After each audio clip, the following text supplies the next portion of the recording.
ولسمشر غني چا سره وکتل او څه یې وویل؟ ګرانو لیدونکو السلام علیکم.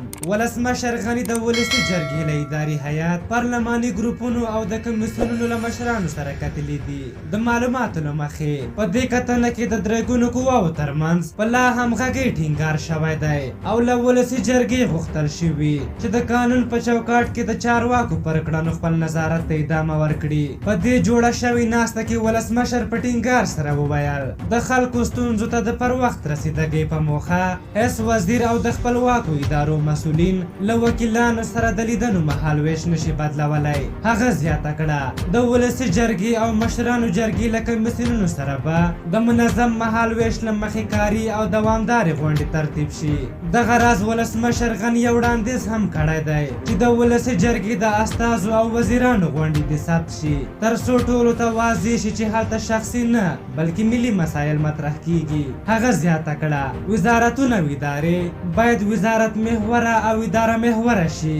ولسمشر محمد اشرف غني په دې ناسته کې د سولې د وروستۍ جوړې شوې طرحې په اړه هم د ولسي جرګې له غړو سره خبرې کړې دي او په یادې طرحې د ولسي جرګې له غړو سره بحث او نظرونه هم تبادله کړي. ولسمشر غني څرګنده کړه سوله د ولس غوښتنه او د حکومت لومړیتوب او مسؤلیت دی چې له همدې کبله حکومت هم ژمنه کړې وه چې د ټاکنو له ترسره کېدو وروسته به بیرته پر سوله تمرکز کوو او په همدې اساس موږ د سولې لپاره خپلې هڅې پیل کړې دي.